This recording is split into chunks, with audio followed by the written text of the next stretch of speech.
Laughter is good for the soul.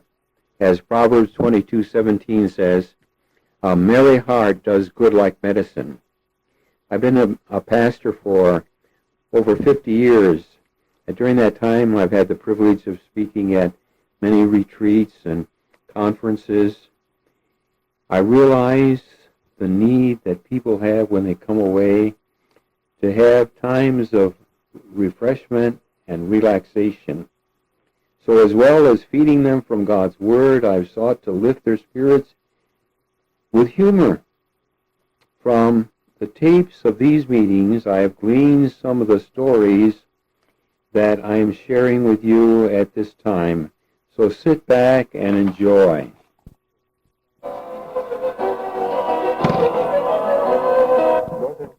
Washington. Boy, look at that. Man alive. How many from Oregon? Oh, that's pretty good. Man, Washington, you did all right. You know, my wife and I, we took a few extra days and went up the coast of Oregon, you know, and all the way up to Victoria and took the ferry at Port Angeles and spent a couple of days in Victoria, had lunch at the Old English Inn. I shouldn't tell you about all this, but we had a great time. But coming up the coast, you know, you see those beautiful cows around Tillamook. I don't know if you know what happened just about a week ago. The Hells Angels came in, and one of the farmers was telling me that they came in and just destroyed one of his barns and went in, and a whole herd of his, you know, they have this good milk for that Tillamook cheese. A whole herd of his cows, they went in and they cut their tails off. And he said those cows would not give milk. I don't know if any of you knew that when you cut the tail off of a cow, they won't give milk. And he said, I had no choice but to sell them for beef. And he said, but I had a problem. He said, I had to wholesale them because I couldn't retail them.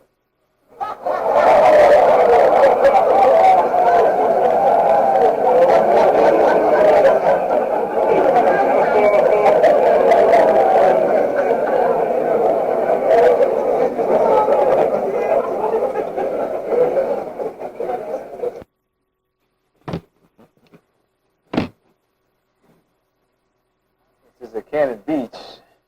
You got to be careful because I'll tell you, they really feed you.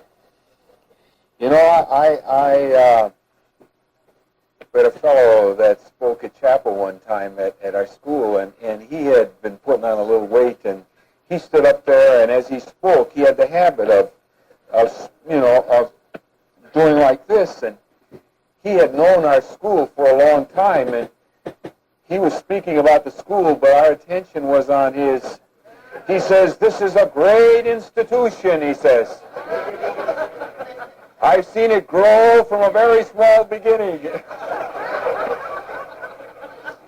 But you know, we sang for at this dinner table was from Alcatraz, and I don't know how many of you are from San Francisco, but another time I had a funeral in San Francisco, and I was riding in a hearse, and and we were going up one of these steep hills. You know how steep the hills are?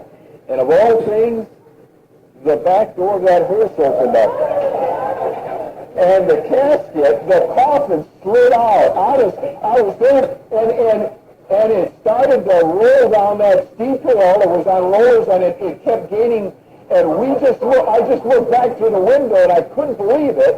It rolled down that hill. It came to the bottom of the hill, and it crossed the street and went through the plate glass window of a drugstore. It hit against the counter. The lid flew open, and the corpse sat right up and said to the druggist, have you got anything to stop this coffin?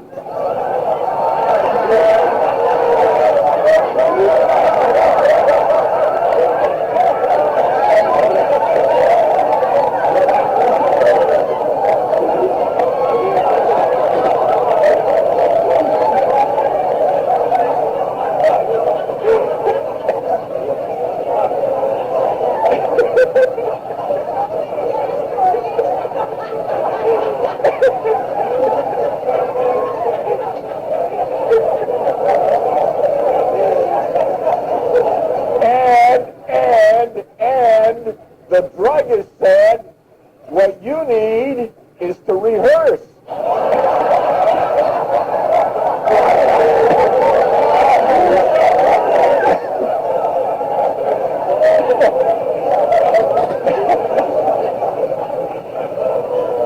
Now, when you tell a story, make sure you get the punchline right. One of my pastor friends heard me tell the story, and he was at a banquet, and he said, I got to tell that story. So he had the hearse going up the steep hill, and the back door opened, and the coffin went down, rolled down the hill, went through the plate glass window of the drugstore, hit against the counter, the lid flew open, and the corpse sat up and said to the druggist, have you got any cough syrup?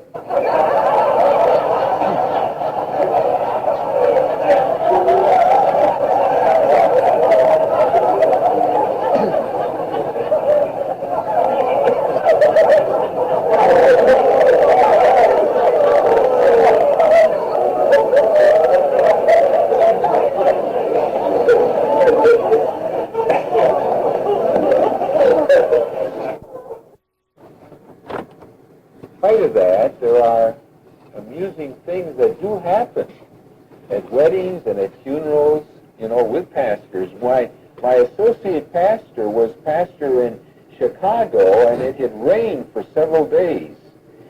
And he was conducting a graveside service, and while he was standing there beside the casket and the excavation underneath it, the ground gave way, and he slid in the hole underneath the casket.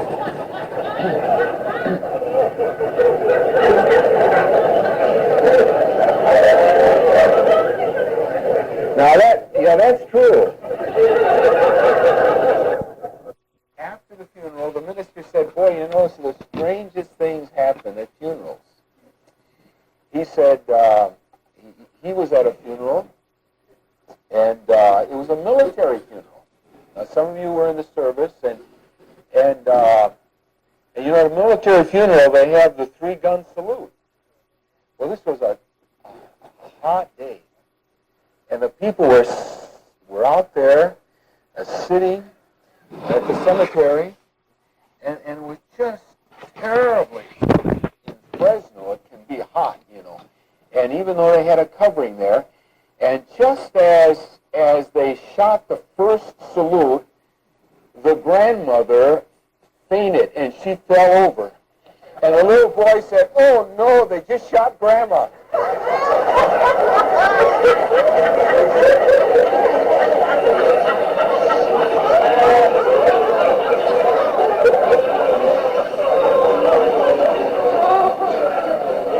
Now, this story is absolutely true, honest.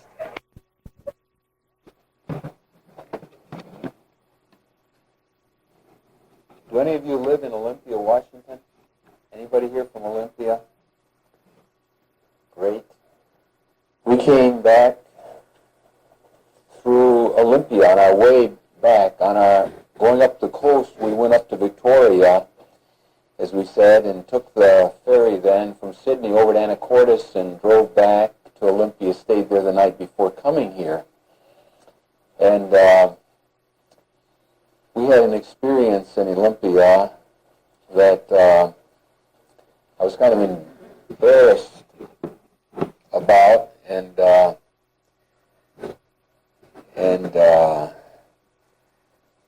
didn't know, I didn't even know whether we were going to make it here to this conference. Heather, I'm sorry. I usually try, and I really don't know. My wife doesn't want me to tell you because it is an embarrassing situation. I was almost put in prison in Olympia on Friday morning, Heather. And here I'm to be the spiritual leader of your group here. And it was one of those crazy things where circumstances just add up, We left the motel and we went downtown. My wife wanted to get, in case it rained here, some kind of rubber galoshes or something. And while she was in the shoe store, I and incidentally, we didn't find them. I went into, we had kind of, well, we pulled down, she went in the shoe store, came out again, and we couldn't find a parking place, so we switched, and she sat double parked. I went into this discount drugstore in there because I thought, I've got to hear what's going to happen with the World Series up here in Cannon Beach. And I knew they didn't have radios in the room or TVs, and so I got a little transistor radio, and they had them on special for $7.99. And the gal got it working fine, and so I paid her, and I said, my wife is double parked out here. I'm in a hurry. I'll just take it. And I took it. I walked through the store with this transistor radio. I came outside, and someone tapped me on the shoulder and said, where are you going with that radio? And I said, I just bought it. I says, I'm going to Cannon Beach. He says, come with me. He was the manager of the store. He thought I had shoplifted it, And he comes back to this clerk, and he says, I says, I paid that lady. He asked her, he said, did he pay you for this radio? And she looked at me, and she said, no.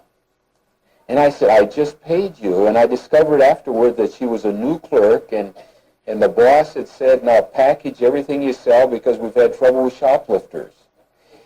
And she was afraid of losing her job, and so she said, no. I says, I just paid you, lady.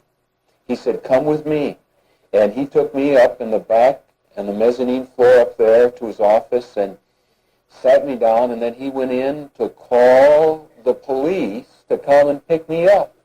I said, how in the world did I get into this situation?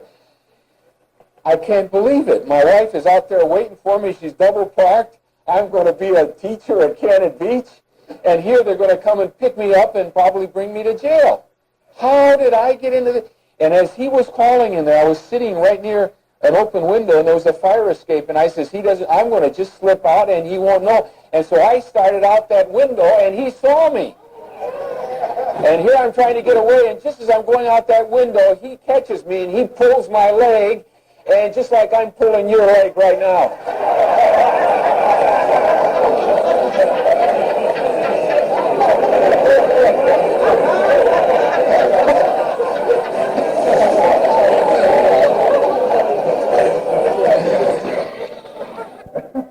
Some of you have been married a long time.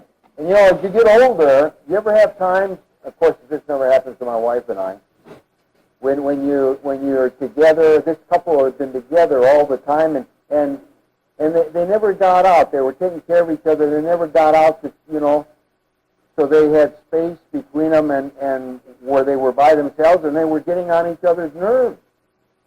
I mean, they were troubling. I mean, it was just, they were getting on each other's nerves. And one day the wife said to her husband, she said, we're both Christians. And here we're getting on each other's nerves, and that's not right.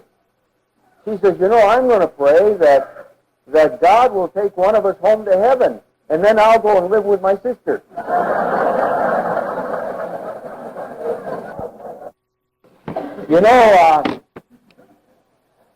We had the Super Bowl down there a couple of years ago. We missed last year. And there was a Mexican fellow that came up and wanted to get in to the Super Bowl. But all the seats were gone. And he said, I've got to see that Super Bowl. I came all the way from Mexico.